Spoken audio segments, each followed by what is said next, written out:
As a business owner who's committed to using video and doing online courses and masterclasses, you might be wondering, when should I use a teleprompter?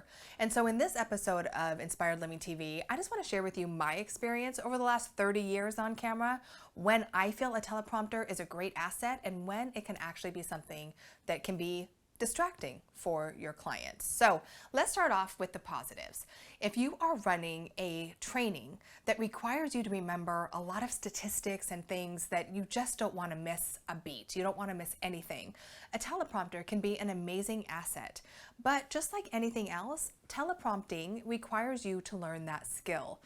Just like riding a bike, you need to practice using the teleprompter. I'll never forget when I was the owner of my talent agency, I was actually a spokesperson for a golf tee time website. And about every couple weeks, they brought me into a closet. Well, it really wasn't a closet, it was a room, but it was about the size of a closet with a green screen, a director, and an editor. And I would shoot 8 videos in a day on prompter. What took me hours of shooting eventually took me 1 hour, because just like anything else, you get really good at it. The thing with a teleprompter that you need to remember is that video is all about emotional connection. So if you're reading words and not emotionally connecting to them, then no matter what you're saying, it's not going to resonate with the person that's watching, and that is the most important thing when it comes to your videos. So again, if you're producing something that requires you to remember a lot of copy, a teleprompter can be amazing, but please make sure you use the prompter that is actually in front of the lens. I see people sometimes using a prompter on an iPad that is below the lens, and therefore you are not eye level with the person watching, and that is a big don't do it.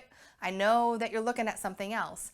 And the minute I see that you are connected to your words, I am disconnected to you.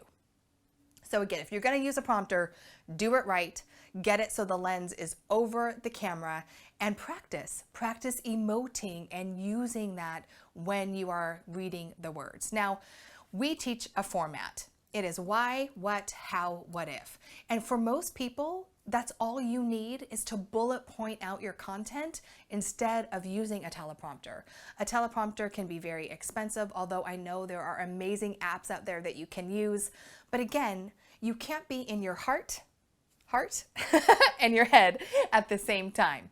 You can't be in your heart and your head at the same time. So if you're thinking about your words or reading your words, then you're not going to be connected to what matters most, which is the heart. So people don't want a talking head, they want a talking heart. So make sure when you're using your video, you format out your words into bullet points. And even if you're teaching longer formed videos, you can start with why, what, how, what if, and walk them through the process without a teleprompter. So if you're a reporter or someone that has done national television like I have, prompters are amazing assets. They help out tremendously, but just like anything else, you gotta practice it. So that is my advice when it comes to should I or shouldn't I use a teleprompter.